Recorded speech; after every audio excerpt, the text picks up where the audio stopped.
adalah permainan dari orang-orang Belanda zaman dulu ya. Supaya orang asing sih tidak menyatu. Jadi di Karangturi itu dikumpulkan adalah kelompok orang-orang Cina.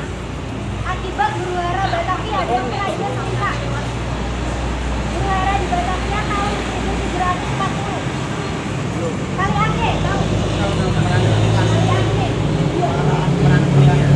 Yang pernah ke Jakarta Kali Angke? Nggak tahu?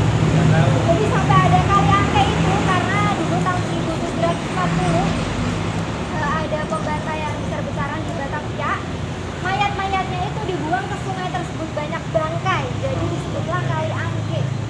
Nah, waktu itu kan ada isu ya, katanya orang-orang Cina dimigrasikan ke Vietnam, tapi sebelum sampai ke Vietnam, katanya isunya mereka dibunuh ketika perjalanan. Jadi untuk menghindari hal tersebut, mereka melarikan diri melipir di sepanjang pantai utara Jawa, ada sampai Tegal, Jepara, sampai terakhir di Lasem.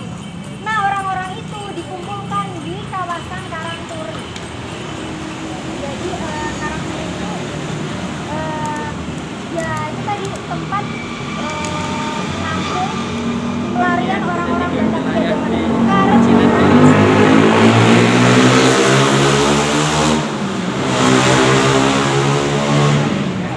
Karena zaman dulu di Lasem pada masa itu yang memimpin adalah orang Tionghoa, namanya Oiya.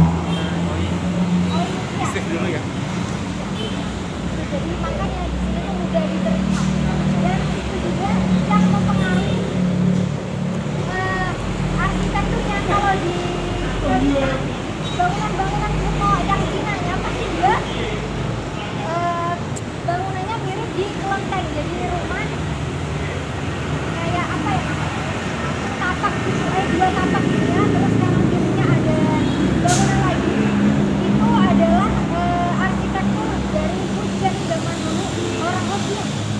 Jadi bentuknya kayak gitu. Kalau di sini tadi kan beda lagi. Oh ya gitu, aku jelasin dulu. Jadi yang aku bilang tadi di Lasem itu jarang sekali ada bangunan yang benar-benar murni arsitektur Cina. Seperti itu nggak ada, atau Inggris, benar-benar Inggris nggak ada.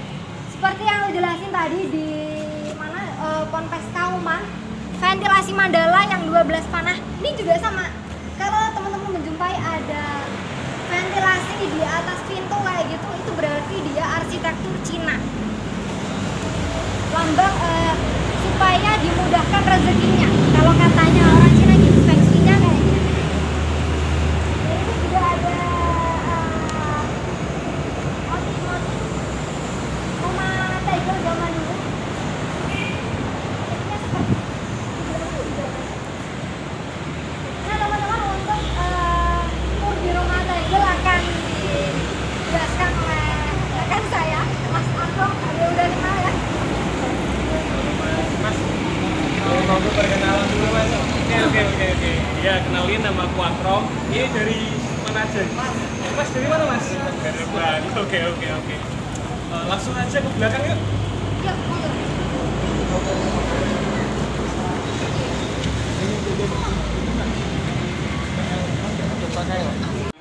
Beliau adalah yang mendirikan pabrik tegel ini pada tahun 1910.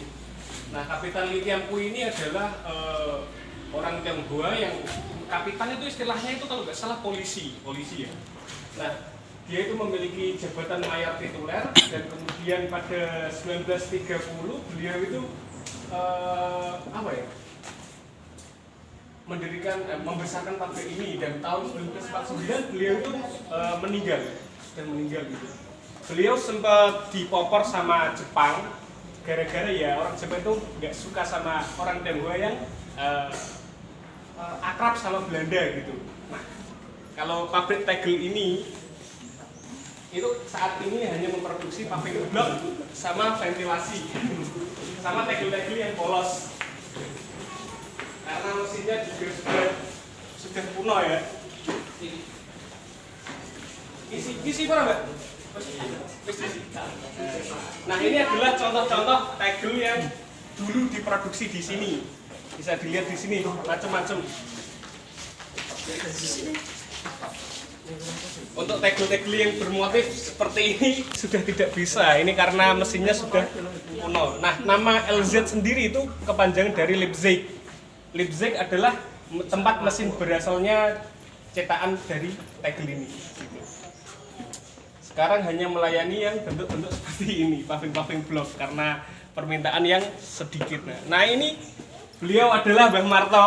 Dia adalah pekerja pabrik tegel yang tersisa dan yang paling tua lah. Sudah bekerja tahun 1980-an ya Pak ya. Nah, ayo kita lanjut ke taman.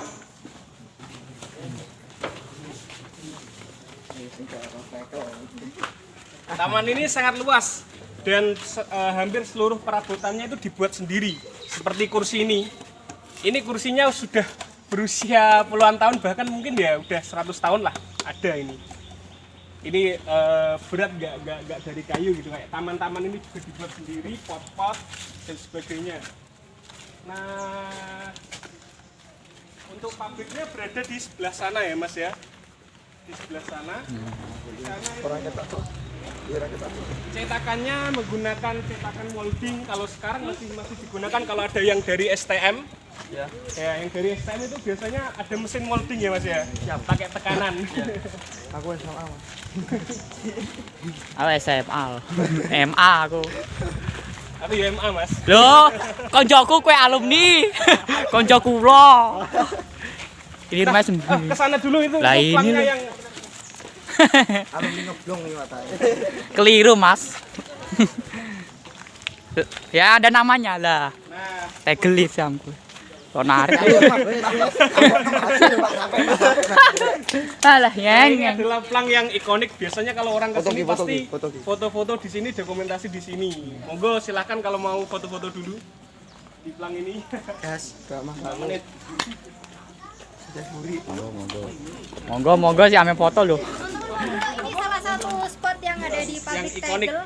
Heeh. Hari tadi Monggo yang mau foto. loh, kan dia di mobil. Kan dia di mobil. Ini dari zaman kuno. Lah itu Mas, di dalamnya itu ada isinya gak ya? Gudang apa itu? Kurang tahu, coba di Terawang. Ya saya kurang tahu, digembok kuncinya. Harus pakai kunci. Digembok. Hawanya adem sih ya. Adem. Tadi udah dijelaskan sama Mbak Puji ya. Kalau ini bangunannya cenderung agak indis. Indis. Zaman Bisa dahulu. bayangin loh ini orangnya sekaya apa bisa punya tanah segede ini. Iya, luas ini. Ini kalau dari Satu rumah. depan itu Pantura, kalau belakang bisa tembus sampai pondoknya Mbah Zaim. Samping bisa tembus Mbok Rondo yang Nisor Tower itu loh. Iya. Tadi yang gerbang hijau. Oh iya. Ya luas ya. Termasuk rumah terluas lah inilah. Iya makanya. Rumah terbesar. Mutu nih. Hah? Pabriknya masih beroperasi, tapi sekarang fokusnya membuat paving block. Karena permintaan tegel juga sedikit. Jadi ini di dalam ada yang produksi. Hari ini kebetulan tidak ada, soalnya udah nyetok banyak. Nah, kalau biang dari tegel sendiri itu di samping lebih tebal, dia itu lebih semakin lama dipakai semakin mengkilap. Kalau misalkan di luar itu panas, di Ada dalam poni itu ini dingin. soalnya. Aduh Mas. Dan kalau di luar dingin, nggak terlalu dingin gitu, nggak seperti keramik gitu. Jadi ya nggak gampang masuk angin. Ayo lanjut yuk ke lokasi pabrik. Tegel Iya. model warna hijau, Wah, abu-abu iki. itu yang enggak motif. Motif kan mahal. Wah ini belum pernah masuk ini saya. Sama juga yang Wah belum pernah masuk ini. Wah oke guys. Kita berada di dalam bekas pabrik tegel. Enggak misteri. Ya ini agak gelap sedikit lah. Tapi kok sudah pada berdebu ya ini. Saya masukkan ini Mas, kan ada cetakannya kotak-kotak gitu. Oh iya ini. Oke guys ini alat-alatnya guys ya. Di TikTok. Kalau ini kan cetakan-cetakan yang dipakai untuk Ini masih beroperasi Mas. masih produksi sampai sekarang. Kalau ini yang buat produksi paving block ya sekarang karena permintaan tegel juga sedikit nggak kayak dulu. Gitu. Ini pintu keluar. Ya nanti kita ke sini, tapi ya kita ke sana dulu ruang produksi yang utama. Oke. Dulu bikin tegelnya itu di sebelah sini. Oh ya ini masih ada loh, ini bekasnya loh. Oh. Tegel-tegel dulu. Bekasnya masih ada loh. Kalau di pabrik pon. Wah. Ya ini nih guys. Oh, Cetakan-cetakannya itu terbuat dari kayu, terus kemudian ada kayak lubang-lubang. Nah cara buatnya itu pertama itu warna itu paling dasar. Jadi yang di permukaan tegel itu yang paling dasar itu malah justru warnanya dulu. Terus kemudian ada campuran-campuran semen putih, terus kemudian semen-semen mamel itu loh. Terus kemudian diberi tekanan pakai teknik welding tadi yang anak STM pasti paham ya. Dan jadilah tegel dulu. Lokasinya itu di sini yang apa namanya mesinnya sekarang udah nggak tahu kemana, dibongkar. udah hilang. Mesinnya import langsung dari Leipzig. Leipzig tau kan? Gurine kauman. Langsung Ya masuk ke kafe. Iya masih baru. Alat-alatnya masih ada ya. Ini guys alat-alatnya. Ini yang buat cetak kayaknya. Buat cetak. Wah ini nih alat-alat ini nih. Ini alatnya ini kayaknya.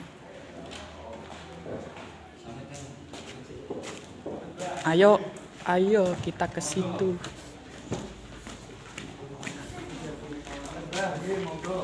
Ada jam ini. Jamnya mati. Nah, ini biasanya buat ngerendam tegel. Jadi tegel setelah di molding itu direndam dulu biar semakin kuat. Nah, setelah direndam itu dibikin stok di sini. Kalau mau dikirim lagi juga direndam lagi biasanya gitu. Di sini banyak sekali tujuannya karena dulu produksinya juga massal. Dan yang di bawah ini kalau dibilang kalau sekarang itu estetik karena ya penempatannya ya random ini. Tegel-tegel sisa. Jadinya luar biasa. Nah kalau sekarang ya produksinya ya ini yang pakai blok segi 6 seperti ini mas. Silakan kalau mau foto-foto dulu.